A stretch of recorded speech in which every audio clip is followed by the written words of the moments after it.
만약 여러분이 해외여행을 해본 적이 있다면 환율을 직접 경험해 봤을 겁니다. 예를 들어 만약 여러분이 미국 사람이고 캐나다나 멕시코로 여행을 간다면 외국에 도착하자마자 당신은 현지 통화를 구해야 합니다. 현금 인출기를 찾아서 미국 현금 인출기 카드를 거기에 꽂으면 여러분은 일정한 현금을 인출하겠지만 그 돈을 얻기 위해 포기했던 금액과 일치하지 않는 현금을 얻게 됩니다. 여러분이 다른 나라에서 돈을 인출할 때 여러분이 몸소 체험하는 것이 환율입니다.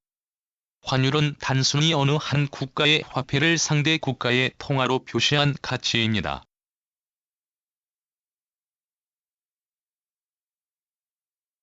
여러분은 환율이 어떻게 결정되는지 항상 궁금했을 겁니다. 대부분의 물건 가격과 마찬가지로 환율은 시장에서 결정됩니다. 환율이 결정되는 시장을 외환시장이라고 합니다. 외환시장은 통화가 매매되고 환율이 결정되는 곳입니다. 여기 오른쪽에는 두 개의 외환시장이 제시되어 있습니다.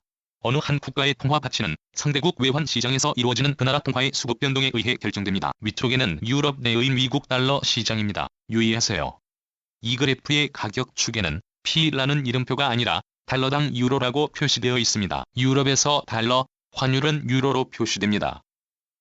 이 그림에서 유럽에서는 1달러의 가치가 0.9유로나 90유로 센트라는 것을 알 수 있습니다. 이 그래프의 파란색 선은 미국 달러에 대한 수요를 나타내고 녹색 선은 유럽 내의 미국 달러 공급을 나타냅니다. 아래쪽 그래프는 미국 내의 유로화 시장입니다. 미국에서 유로화 가치는 달러로 표시됩니다. 따라서 세로축에는 P라는 이름표가 아닌 유로당 달러라고 표시되어 있습니다. 미국 내의 유로화 환율은 유로당 1.1달러라는 것을 알 수 있습니다.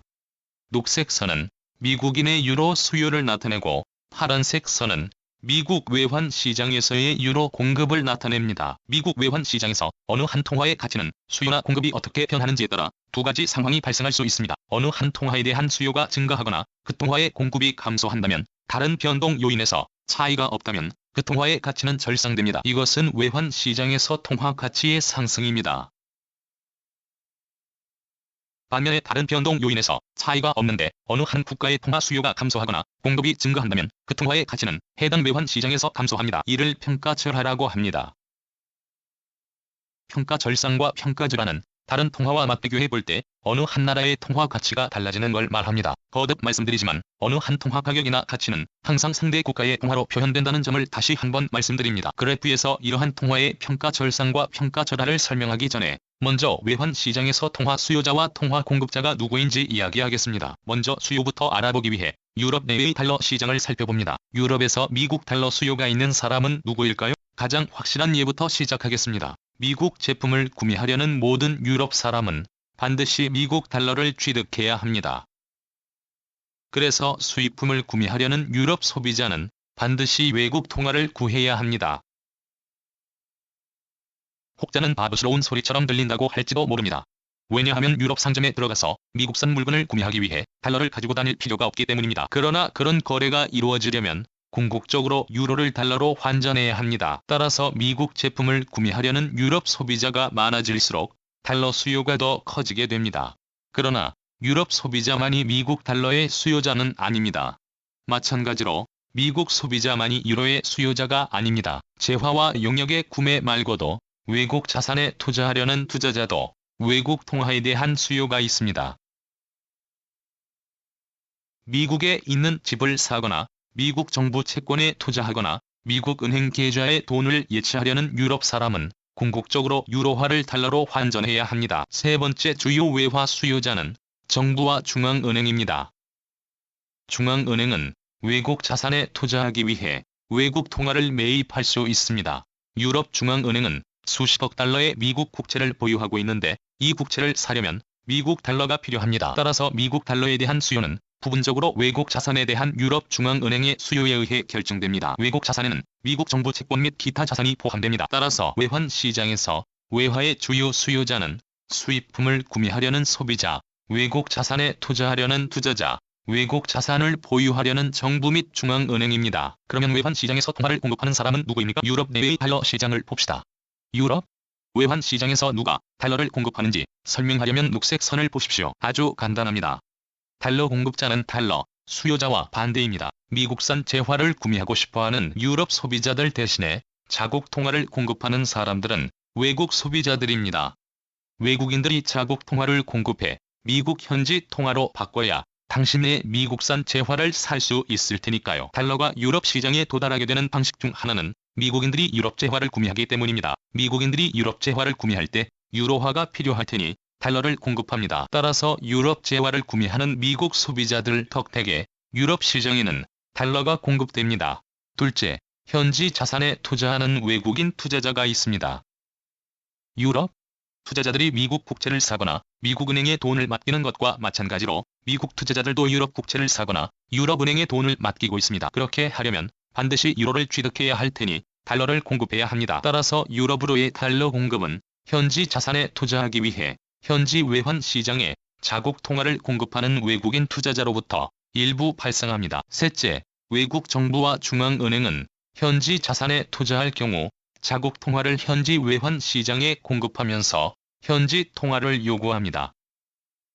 유럽 내외의 달러 시장을 되짚어보면 미국 정부와 미국 중앙은행은 유럽 자산을 손에 넣기 위해 미국 달러를 공급합니다. 외환 시장에서 어느 한 통화의 수요와 공급은 대부분이 외국 재화와 용역을 구매하려는 소비자나 외국 자산에 투자하려는 투자자나 정부 및 중앙은행으로부터 발생합니다. 이러한 이해관계자 간의 국경을 초월한 거래는 외환 시장 안팎으로 오가는 지속적인 외환 순환 대열을 초래합니다.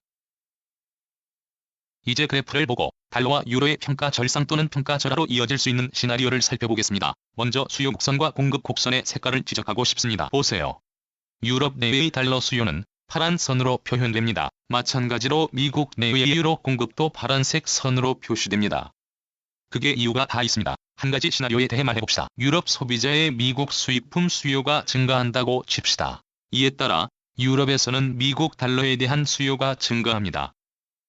그러나 더 많은 미국 재화를 취득하려면 그 재화를 구매하기 위해 달러가 필요하니까 유럽인들은 반드시 미국 시장에서 유로화 공급을 늘려야 합니다. 이 두 선이 모두 파란색인 이유는 어느 한 요인으로 인해 위쪽 그래프의 파란색 선이 외향 이동하면 같은 요인으로 인해 아래쪽 그래프의 파란색 선도 외향 이동하기 때문입니다. 유럽에서의 미국 수입품에 대한 수요 증가가 유로화와 달러의 환율에 어떤 영향을 미칠까요? 먼저 유럽 내 달러 시장을 살펴보겠습니다. 미국 재화에 대한 유럽인의 수요가 증가하고 있기 때문에 유럽에서 달러는 더 귀해지고 있습니다. 달러 수요는 증가하고 달러는 평가 절상합니다. 다른 말로 유로 대비 달러 가치가 상승합니다. 달러에 대한 수요가 증가하면 유럽에서 미국 달러의 가치가 절상합니다. 미국 내외의 유로는 어떻습니까? 미국 외환 시장에 유로가 유입되면 유로화가 이할 원까지 평가 절하됩니다. 미국산 재화를 구매하는 유럽인들이 증가하면 유로화 공급이 증가할 테니 유로화의 가치는 하락합니다. 달러로 표시되는 유로화 가치의 하락을 평가 절하라고 합니다.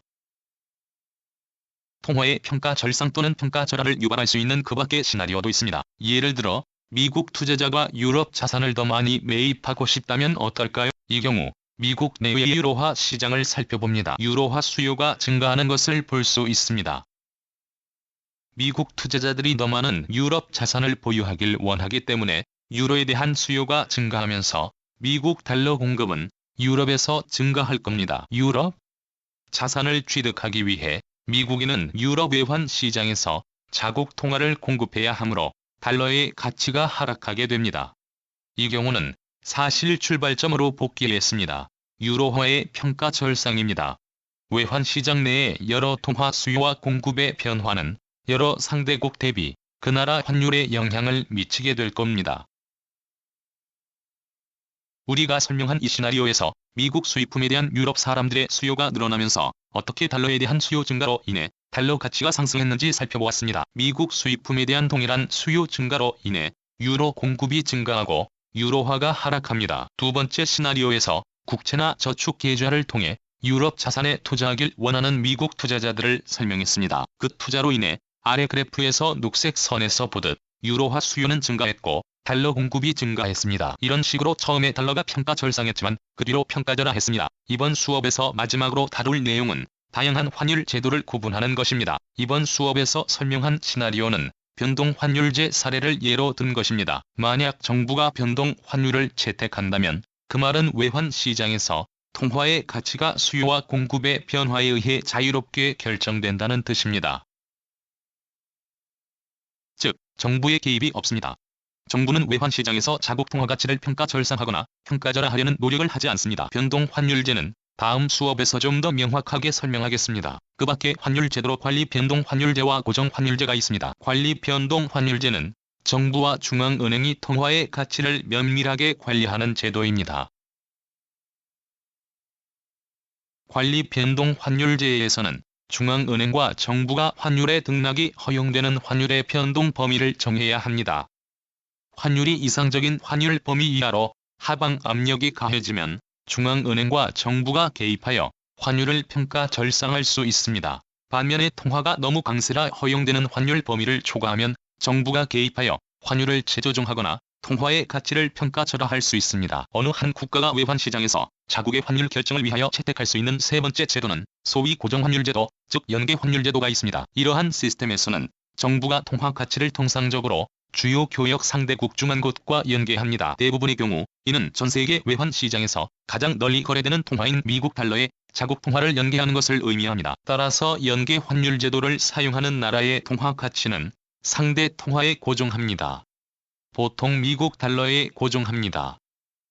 이번 강의에서 우리는 환율이 무엇인지 정의했습니다. 우리는 두 개의 외환시장을 살펴보면서 어느 한 나라의 환율이 그 나라 통화의 수요나 공급의 변화로 인해 어떻게 달라질 수 있으며 그 결과 가치가 평가 절상했는지 아니면 평가 절하했는지를 살펴보았습니다. 우리는 외환시장에서 누가 통화 수요자이며 누가 공급자인지에 대해 설명했고, 외환시장의 통화를 수요하고 공급하는 주요 이해관계자는 소비자와 투자자, 정부 및 중앙은행임을 배웠습니다. 그렇다면 왜 환율이 중요할까요? 물론 국가는 서로 무역 거래를 하며 많은 국가는 서로 다른 통화를 사용합니다. 따라서 국가 간의 모든 거래에는 통화 교환이 필요합니다.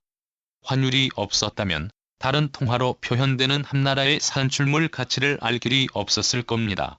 그리고 우리 중 많은 사람이 다른 나라에서 나는 수입품을 사거나 다른 나라로 여행하는 것을 좋아하므로 우리가 해외여행을 하거나 다른 나라에서 지화를 살 때 자국 화폐의 가치가 얼마나 되는지를 알 방법이 필요합니다.